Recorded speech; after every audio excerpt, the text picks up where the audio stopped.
Talagang piratikim ng malaking L nitong kulelat na Utah Jazz ang Lakers mga idol, tambak nung second half Pero matik Lakers pa rin yung pag-uusapan natin kasi buguhan lang si Luka dun. At mapapansin naman natin ang mga adjustments ni LeBron sa kanyang laro pagkapiling niya si Luka sa court. Katulad dito na nung si AD yung nandyan, malamang ang hahanapin po ni LeBron ay yung big man niyang si AD. Lalo na kung kumukuha siya ng pwesto sa ilalim. Kung hindi naman ganun, maaaring atakihin niya itong depensa ni Markkanen. Butas yung gitna, pwede niya talagang atakihin yan.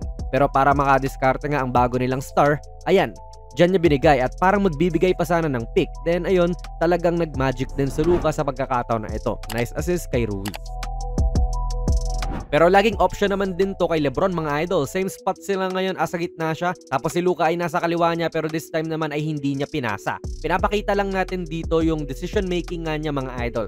Kasi hindi naman laging ibibigay talaga ni LeBron yan kay Doncic. Pag feel niya kaya niya, edi kaya niya. Sadyang dalawa lang talaga ang magaling na tagagawa ng opensa ng Lakers ngayon. Natapal nga lang si LeBron dito. Naging Draymond din po si LeBron dito mga idol para kay Luka. Madalas ginagawa ng Warriors tong play na ito na itong si LeBron. Oobserbahan niya ang nangyayaring play dito sa kaliwa. Kasi may pin down na nga po si Jax para kay Luka. Naangat nga si Luka dyan. So para sa Warriors, para kay Steph to madalas. Yan yung ginagawa ni Luka ngayon or kahit sinong shooter nga nila. Hindi man tira kagad ang resulta nito tulad nung nangyayari sa Warriors, advantage pa rin ang nangyayari. Gawa nung humahabol ng tao ni Luka na si George. Pwede ngang gatasin ng Lakers yung play na ito Nakapag-layup naman din si Luka kontra sa maraming defenders dito.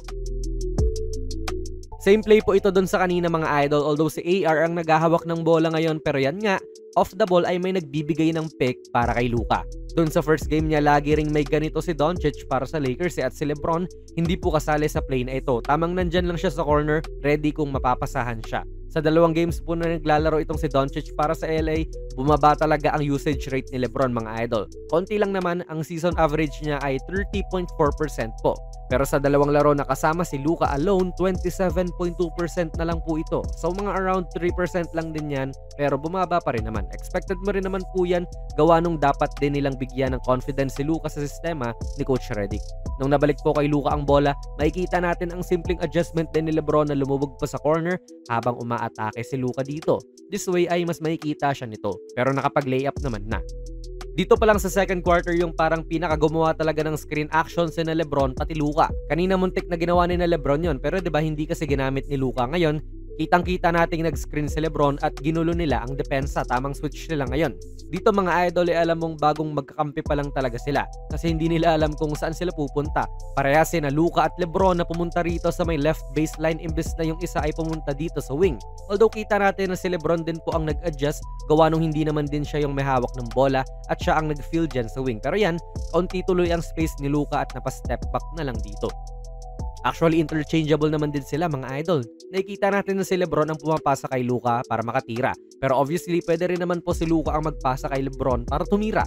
At sa tingin ko, ito ang biggest adjustment din po na dapat gawin ni LeBron. Yung tamang antay lang siya sa tres at gagawa muna ng paraan si Luka. Ganda ng pagkaka-kick out ni Luka dyan at ngayon ko nga lang din po nalaman na ngayong season ay 41.8% po si LeBron sa mga catch and shoot niya na tres. Good percentage na rin po yan talaga at kung magpapatuloy pa to, mas okay syempre para sa Lakers. Ito hindi ko naman masasabi na adjustment talaga kasi alam kong ginagawa na ni LeBron to kahit dati pa at kahit sino pa yung kakampi. Pero pakita na lang din natin gawa nung si Luka ang nagko-command ng opensa ngayon. Simple lang din naman to Habang ang lahat nakatingin doon kay Luka at sa pick play ng Lakers, tumetesting sumingit si LeBron sa baseline. Na-check nga lang ni JC yun, pero ang ganda sana nun kung lumusot. Bale yan mga idol, expected naman din siguro dito ng mga nakararami na mababawasan ang touches talaga ni LeBron kapag kasama niya na si Luka sa court. Kaya nga ang magandang gawin dyan ay i-stagger ang kanilang mga minuto. Sa simula, oo magsasabay sila pero may mga panahon talaga na isa sa kanila ang uupo tapos yung isa ang magko-command ng opensa. Pero syempre, maganda rin pag-usapan natin yung mga ginagawa nila together kasi pag crunch time na matik, magkasama naman din yung dalawang yan, di ba? Kaya ayos ba ang ginawang adjustment ni LeBron mga idol? Ilagay nyo lang po ang inyong mga komento sa ating comment section. Also, happy Valentine's din pala sa inyong lahat mga idol. I love you all. Sali na rin kayo ng ating giveaway nung Pasko pa dapat to Kaso nga lang ay hindi pa nare-reach yung ating goal. Hanapin nyo lang yung video natin na may ganitong thumbnail ni Kai Soto. Andun po yung mga mechanics. Kung nagustuhan nyo po ang ating video ay pakipindot na lang idol ng like button. Mag-subscribe ka na rin sa ating channel. At ako nga pala si Jonas PB. And as always, hanggang sa muli.